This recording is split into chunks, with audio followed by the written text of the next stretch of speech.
Capítulo 6. Alboroto en el aula. Estaban comenzando a bajar la pesada cortina de herrería cuando entré al establecimiento.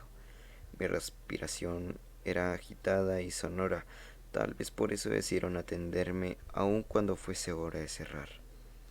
Quiero una copia de cada hoja, dije jadeando al momento que depositaba sobre el mostrador el voluminoso contenido de las 3 carpetas. Tienes que dejarlas para recogerlas después. No puedo, me urgen. Debo devolverlas mañana temprano. Era verdad. La empleada hizo un gesto de franca molestia y volteó a ver a su patrón. Este personalmente se acercó y tomando los folios comenzó a fotocopiarlos. Me entregaron las hojas terriblemente desordenadas. Pasé casi una hora acomodándolas en mi casa, pero valió la pena. No podía devolver el portafolio a su propietario sin conservar para mí copias del material que había causado tan excitante revolución en mi estado de ánimo. Ya no desde la barrera, sino en la comodidad de su sala, en una videocinta retrospectiva. Puedo decir ahora que fotocopiar esas hojas fue el acto más sensato que tuve en mi juventud. Cuando hoy delineo con la pluma son recuerdos de hace años que, aunque escritos cronológicamente, los extraigo de un banco de memoria en el que aparecen unidos, revueltos y enmañandrados. Desde aquella época ya pensaba en escribir lo aprendido, pero ahora me doy cuenta de que no podría hacerlo fielmente careciendo de esas copias fotostáticas en las que me apoyo tanto y que, por cierto, a lo largo de mi vida he leído y releído. Me percato incluso hoy de que quizá por esa influencia tan grande he adoptado una forma de redactar muy similar a la usada por el director de sus apuntes. Por eso los comentarios Por eso los comentarios hechos aquí y puestos en la boca del joven que yo era entonces probablemente no correspondan al lenguaje florido y vulgar que tenía en esa época. Al día siguiente llegué muy temprano a la escuela, antes que el señor Yolsa y que Gabriela. Espié durante unos minutos al laseador y, cuando éste salió de la oficina trapeando con la vista fija en el embaldosado, me escabullí para depositar sobre el escritorio de la dirección el portafolios de piel. No dejé ni una nota, ni quise esperar al propietario. Entré a clases como saeta, frotándome las manos sudorosas en el pantalón. Otra vez me había salido con la mía. No iba a ser siempre así. Nuestro profesor llegó tarde a la clase. El aula estaba ligeramente sobreocupada, así que la algarabía de los pupilos sin qué hacer era casi romería. Unos vocalizaban, otros en grupitos contaban chistes de alto contenido erótico filosófico.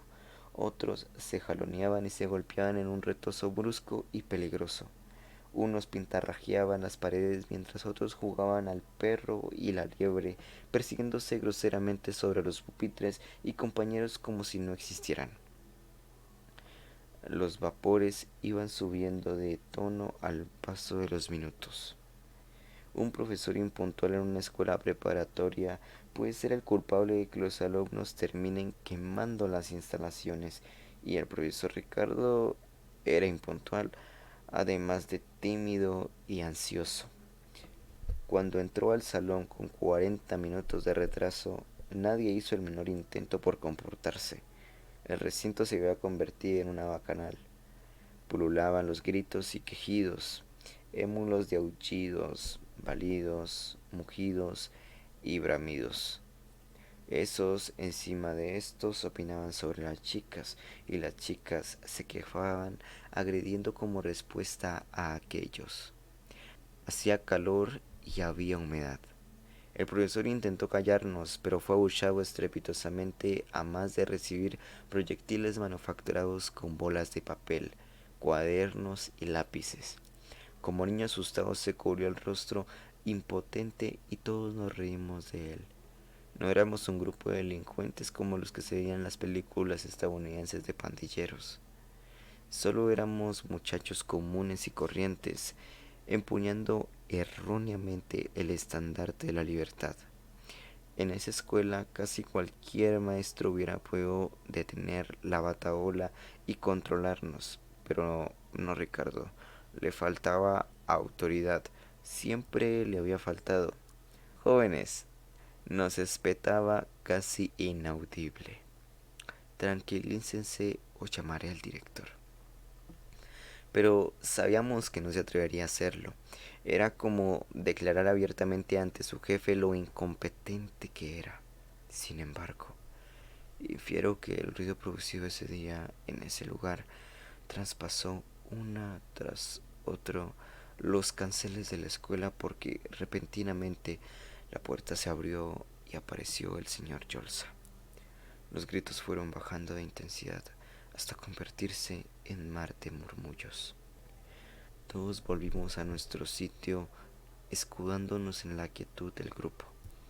Nadie estaba dispuesto a dejarse culpar por lo allí ocurrido. El director entró al aula haciendo a un lado con los pies la basura que se encontraba en su camino. Fulminó con la mirada al profesor Suyo, quien bajó la vista avergonzado y luego nos miró a nosotros. El hombre tenía presencia y autoridad. En varias ocasiones se le había visto expulsar sin ningún temor a compañeros altaneros 2 veces más corpulentos que él. Además, era su escuela.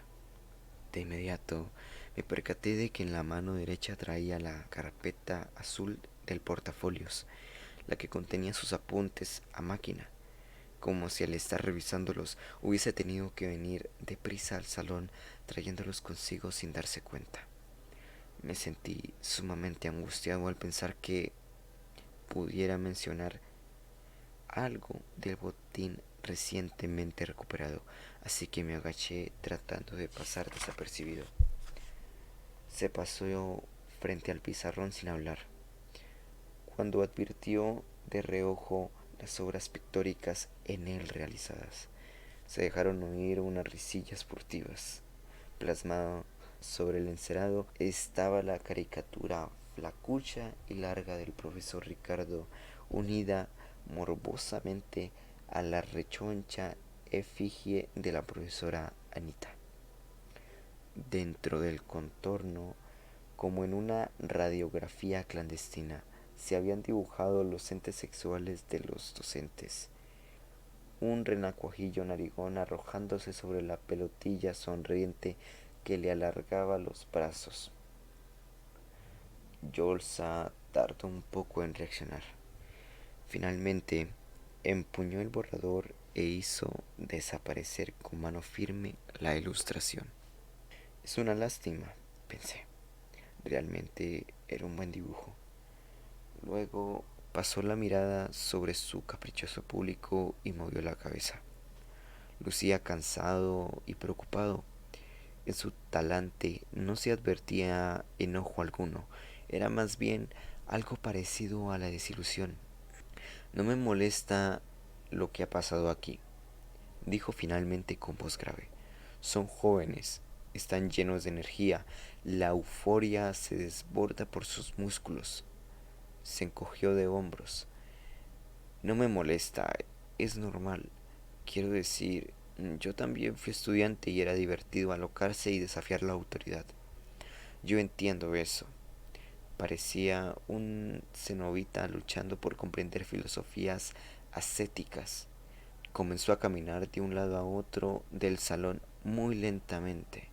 Los alumnos estábamos desconcertados. Esperábamos una fuerte reprimenda y he ahí que el máximo censor se paseaba frente a nosotros como si tuviera un gran problema y necesitara de nuestra ayuda.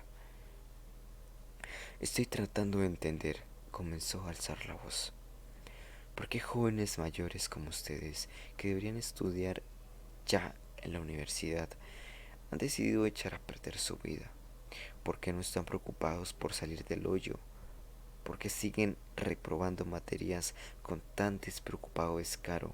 ¿Por qué se siguen comportando como adolescentes de 13 años? ¿Por qué? Al llegar a ese punto, había aumentado tanto el volumen de su voz que los murmullos iniciados cuando lo vimos titubear desaparecieron totalmente. Yolsa levantó con la mano derecha la carpeta azul que contenía los apuntes de su operación y espetó. He pasado noches enteras tratando de descifrar la razón por la que tantos muchachos, aparentemente normales, hijos de buenas familias, se dejan arrastrar por la bulia y se vuelven rebeldes fracasados. Pero me faltan elementos. Dejó caer el legajo sobre el escritorio como si nada de lo que hubiese en él sirviera. Ustedes son esos jóvenes, y una de dos: o hay algo en sus sentimientos que aún desconozco, o son una sarta de necios cuadrados. Las palabras del director convocaron excitación en el ánimo de varios de nosotros. Él no había ido a corregirnos ni a castigarnos. Tenía finalidades distintas. Quería meterse en nuestras vidas y eso, por desusado, nos puso inmediatamente a la defensiva, pero a la vez, cosa curiosa, nos agradó sobremanera. Quiero hacer hoy lo que nunca he hecho: hablar con ustedes como un amigo que se interesa por ayudar, pero a la vez necesita ayuda. Me quita el sueño pensar que la fiesta romana que se armó aquí hace unos minutos es el común denominador de sus vidas. Y no sé si me entiendan, pero si soy incapaz de cambiar esto, mi trabajo en este lugar pierde totalmente su sentido. Yo sí lo entendía, mis compañeros no, pero nadie habló. Todos parecíamos dispuestos a escuchar. Los inteligentes presentían algo benéfico y el resto al menos estaba dispuesto a participar de esa clase tan fuera de lo común. Voy a comenzar dándoles mi punto de vista, pero les advierto que no he venido a sermonear. Quiero escuchar lo que piensan, quiero rebatir y que me rebatan. Hoy todos vamos a sacar algo bueno de esta sesión. ¿De acuerdo? Nadie contestó.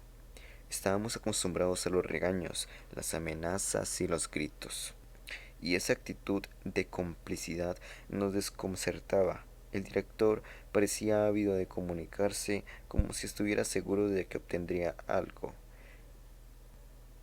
El director parecía ávido de comunicarse, como si estuviera seguro de que obtendría algo ya de esos jóvenes desconocidos, ya de esa sarta de necios cuadrados.